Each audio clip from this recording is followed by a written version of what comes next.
Welcome to our podcasts, Wise Black Nanas, Life Coaching Between the Dash. Hey, what do you do when it feels like life has thrown you a few too many challenges, knocked you down, in the bed, hard to talk about even with your best friend challenges, and it feels like the challenges are winning? Wouldn't it be nice to hear from your Nana? Or a stand-in Wise Black Nana? Well, they are Wise Black Nanas, Charlotte Walker, PhD, and Joanne Early, MS, two mature women with over 70 plus years of combined coaching and mentoring, professional human resources, and business experience. The wonderful news is, these Wise Black Nanas are still living and learning about this amazing life, about resilience and grit, gratitude and appreciation, and the extraordinary power of love and friendships, being positive and supportive, and learning from others. Welcome to Wise Black Nanas. Let's listen in. Hi, I'm Joanne, one half of Wise Black Nanas. And we talk about our life's experience, our past, our current, and sometimes a little look into the future. In our last episode, we talked some about the critical importance of voting, because we're in campaign season, at least during the taping of this episode we are. In prior podcasts, we've also talked about topics of historical significance. With our stories that we share with you, it is our small way of helping to inform, inspire, and motivate our listeners. Dr. Charlotte? Hi, this is Dr. Charlotte Walker. I am the other half of this dynamic duo that brings you exciting lived experiences from both professional and personal perspective. We are talking about, make your mark. And Joanne will go into a little more detail on what that means. Joanne? Thank you. Yeah, we named this episode Make Your Mark. And we thought, what does that really mean? It probably means something a little different today than maybe it meant a while ago. So just thinking about this episode brought up some very old really treasured memories for me. It brought up memories of my grandfather and just thinking about times that as a little girl, I don't know, third or fourth grader, I used to read materials for my grandfather, his brothers, and some of the older relatives that were in my grandfather's community where he lived. He and my grandmother lived. So remember again, this is growing up, 50s, 60s, segregated South. So there was very vibrant Black community, and most Black relatives lived in pretty close proximity of each other. So I remember helping them make their X or make their mark. That's what they used to say. I need to make my mark on this document or this letter, something, because they didn't know how to read or write. And here I was in elementary school, like I said, third or fourth grade. And I was a pretty good reader, and I would help them determine where and how to make their mark. So I could almost hear my grandfather's voice. Now, he's my mother's father. I could almost hear his voice saying, "Girl, come over here and help with these papers." And he usually want help with his brother George. We called him Uncle George, and Uncle Adam. They were usually the ones that I would help. So yeah, this was in Florida in the 50s, early 60s, small country community. And it was just so common that the older relatives, especially the men, they didn't know how to read or write. During that time, I certainly didn't think much of it. It was just the way it was. I didn't have any idea of the unfairness or the historical significance of that. I just accepted it, that was how they signed something, for that period of time, and they just needed help with that. So a lot of these relatives, of course, had started working either in the fields or working alongside their fathers as young boys to help feed the family. They just didn't have time for school. Again, that's just the way that it was. So they would make their quote mark on all kind of things. Sometimes it was a property tax document. Sometimes it was like a loan agreement. if some relative or somebody had loaned them some money or whatever, then they would have to sign off on the agreements to pay it back. One thing that I remember very clearly was that they used to have to make an X on a page like in the local grocery store. And I didn't realize it then, but they were actually getting credit or signing off. They were getting stuff on credit, like flour and sugar, things they couldn't grow or produce at home. So we would go to the store and they would pick out whatever the need, or the wife would pick out whatever they needed.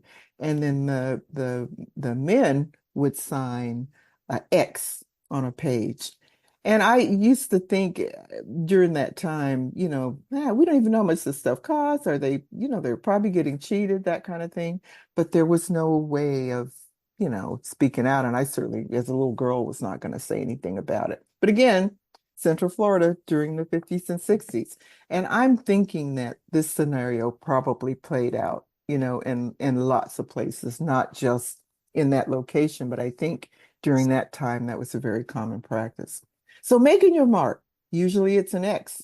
Sometimes after somebody has either written your name, or if it was some kind of document or whatever, your name might have been typed. So that X would take the place or signify that they are agreeing to whatever that document was about. So even though they couldn't write, they could manage how to make a squiggly X. It seems like I can almost see that in my head right now. So my memory, though, we've been talking about voting, a lot, Dr. Charlotte, and my memory doesn't really bring up much about voting. So you know what, girl, I'm thinking that they probably didn't vote. I just don't remember. I've been trying so hard to bring up some memories of them voting, or maybe making their X on the ballot or something, and it's just not coming up. So I don't think that was part of their life. I really, I would agree with you. I mean, since we had our conversation, I was like trying to think, and I don't think there's a place for you to put your mark yeah, on ballot. There yeah, isn't there. Most yeah, places now, when you have to put your mark, you have to have a witness. So yes, yeah, I don't yeah, really think that's allowed in the yeah, polling place. So yeah. I was just trying to think about, what my great great grandmother did, and Mm-hmm, she probably did nothing. mm-hmm. Did nothing. Yeah, Uh, or they didn't vote because I don't know. I'm just thinking that it would have been a little fresher in my mind, or some conversation about it, or some event or something, but I just cannot bring up a thing. But also could be, the older you get, some memories leave you. that's true. That's Some true. some memories leave you, and some, you're able to bring up again. So anyway, as I But was, go ahead. yeah, it would seem that the lessons that we learned from these powerful people, that would be included. So Yeah, even yeah, now, as we talk and we go back and forth and look at history and what we've been taught, there are a lot of missing pieces. yeah, A lot of missing pieces. It makes you yeah, stop, track, and think. Like, wow, yeah. did she vote? Did he vote? Maybe we didn't participate in that, as the history shows. There was very little Black participation during that time in the voting process. Very, very little. Very, Right. very little. Yeah. But that, again, I love to go back doing research and looking at things, but it seems that this, certainly most of us know that, the slaves, reading and writing was forbidden. It was actually against the law for slaves to know how to read or know how to write. They didn't even know how to make an X, or they didn't even have any idea of writing. They knew what it was because they saw, their owners and masters, and others that were not slaves read and write. But it was a tremendous danger to them to learn how to read and write. Yeah, So, a lot of fear behind it. A lot of yeah, fear. not only fear, but they could actually lose their life or lose a limb if they Yeah, were found out to be or beat or suffered. I had fingers or limbs cut off. As I said, it was just a horrendous, vicious system. But some took the risk anyway. Some of our brave, brave ancestors took the risk anyway, because they knew if they could learn to read or write or even make an X, that they could keep up with, their family members. They could also upgrade their own value because that way they could write instructions. They could even write out passes. So that would enable them to go other places to work or, to just be able to walk on a road without being harassed, by the plantation owners. And many wanted to know how to read just so that they could read the Bible, just so that right, they right, could read the Bible. So during Reconstruction, many of those former slaves not only got the right to vote, but they were also able to attend school. They called them freedmen's schools. right, And so many began to learn the alphabet and write their names or to make an X. But as I said, during my grandfather's time, many young family members, especially the boys, they didn't go to school. They didn't go to school because they had to work in the fields or work alongside their parents in order to help make money, to feed their families. And many of them had very large families. So even though during Reconstruction, the ability to learn to read and write became available to former slaves, many weren't able to take advantage of that. So, right. we just kind of love to, at least I do anyway. I hope our listeners enjoy these history lessons or a mention of history and how it relates to what is going on many times today. And you know what? Making an X is still legal today. There are still many states that allow it. It's valid. Of course, it's with some requirements around witnessing, and you might have to have, Right, a right, notary present or whatever. But if an individual cannot write, or maybe they have some physicality that prevents it, they can still make an X, and it can take the place of their signature. So, a practice that goes back even before slavery. It goes way, way, way back. It is still a legal practice, um, practice today. And why are we even talking about this? We're talking about this because, as we said earlier, we have the right and privilege to vote. And many of us know how to at least write our names. But we're talking about this because we're asking everybody to make your mark in a different way. Make your mark by voting. While the world's changed, we can still have an impact. We can still decide. And so we're just asking you, don't sit at home, get involved.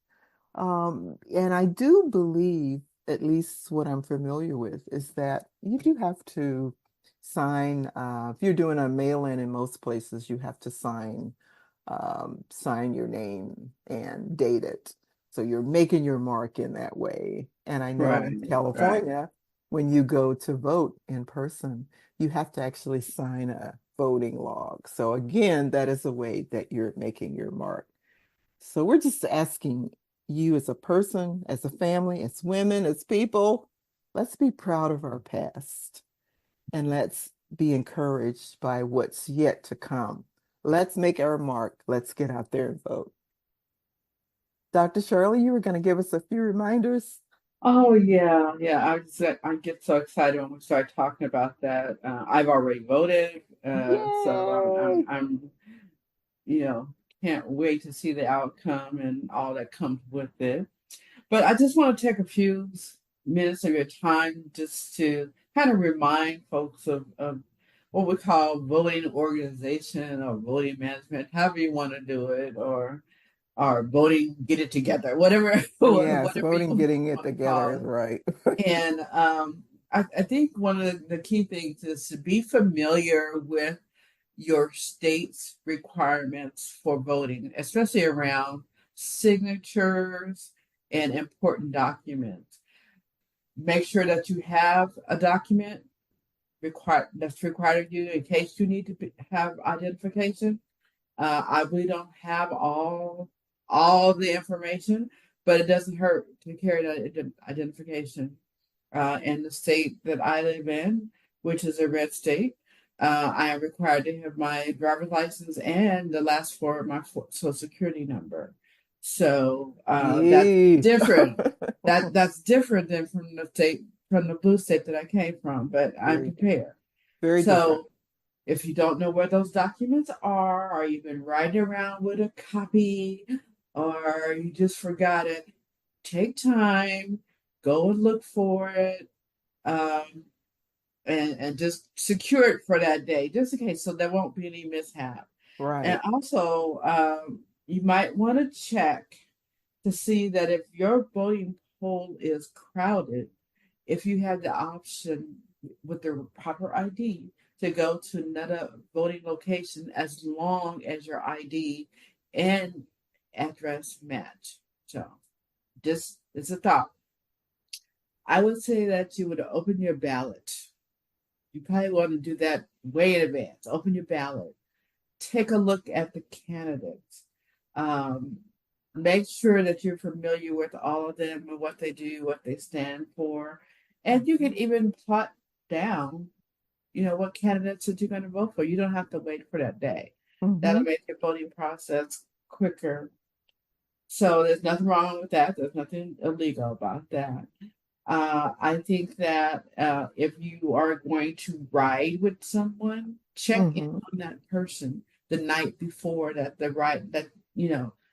check on your ride, see if your ride is good, or if you're picking up somebody, see if the pickup is good, time same, everything. Just have things in order. Don't wait the last minute to rush and then forget something that's very, very Right. important. Right. Yeah, and also if you need babysitters or whatever, make sure that you've got babysitters lined up during that time before. That way, you don't have to worry about having a child in a long line for a long, long time. Right. So that's very important. Uh, Also, dress for the elements. Uh, Dress for elements. So in the Bay Area, where I come from, we call it micro elements, or we do layers. Oh, Like we wear a microclimates. sweater and a jacket in the morning, but by the Mm-hmm. afternoon we don't. We do something. We get out the sweater and everything. Have your umbrella if it's warm, dress for warm, and bring your water. Bring your Yep. water. It's okay. Not sure if they're going to allow folks to sell water, so just be prepared to do that. Um, just make your mark. I mean, that just sounds so simple. It is simple with organization, and just be proud that we have the ability and the right. We have Yeah. the right to do this. Right. So that is what's important. So in just thinking about this transition that we're going to go through, we're not telling you who to vote for or who not to vote for. We're saying just be prepared, be organized, understand that there might be some long lines, understand that there might be some rules that are different in every state. Just be Right. aware of those. Right. Okay. Joanne?